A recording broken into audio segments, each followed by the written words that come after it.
Hi, everybody. Welcome to our show, Alexia and myself, on the medical breakthroughs.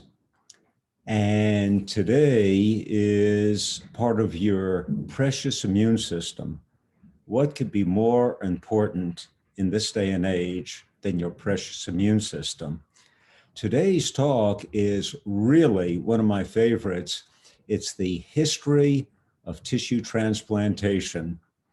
And it began historically with Edward R. Murrow during World War II, during the Blitz of London.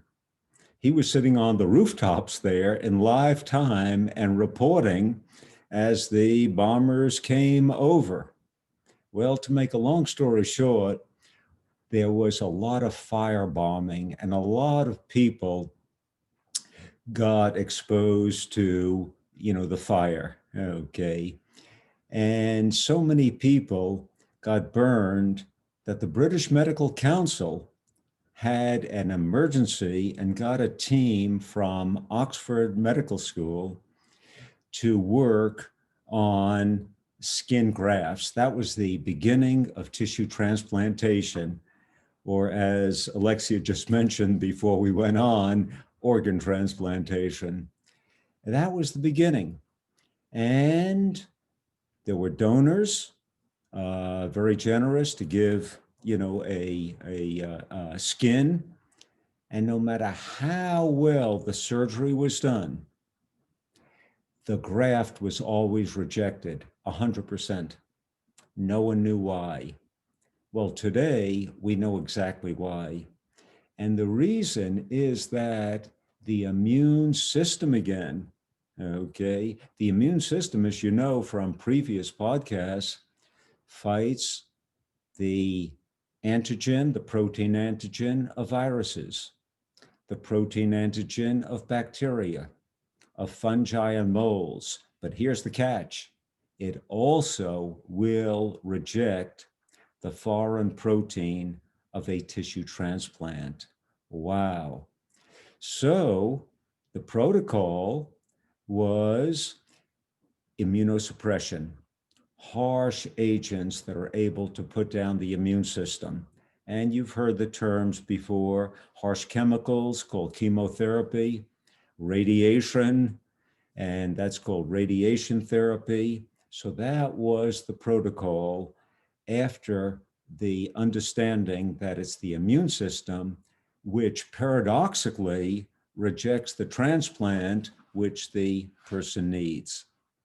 Now, just to finish the historical context, to me, this is really fascinating, is one young man from that original Oxford team that worked on the skin grafts in 1940, like so many people, he emigrated to the United States, and he wound up becoming the head of the Department of Cell Biology at Southwestern Medical School in Dallas, Texas.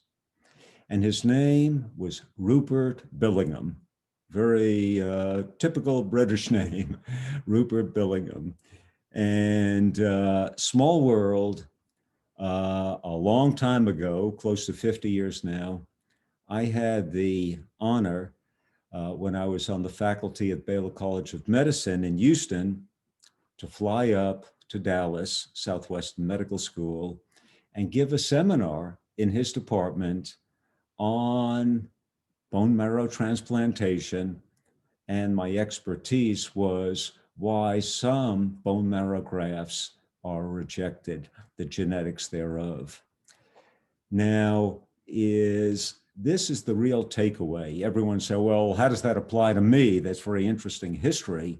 Well, the fascinating thing is that the first agent that was tried before chemicals, before radiation for immunosuppression, was actually the stress hormone from the outside of the adrenal gland called cortisone.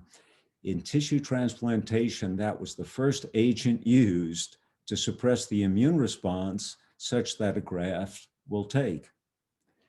Cortisone, that sounds familiar, okay? In our previous podcast, we mentioned many times cortisone.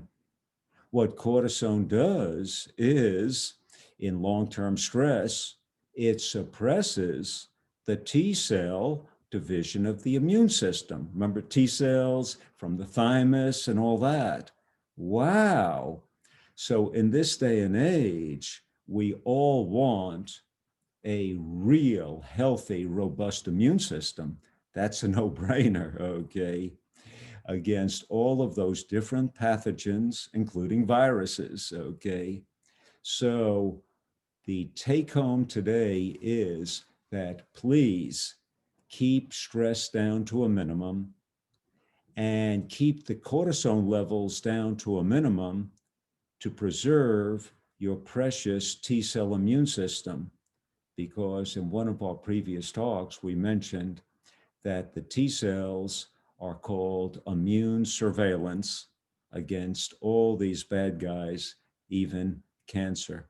And what Alexia and I are going to do, as soon as we finish up the series on the immune system, okay, what we're going to do is have a whole series on how to relieve stress for the new year, all the different techniques.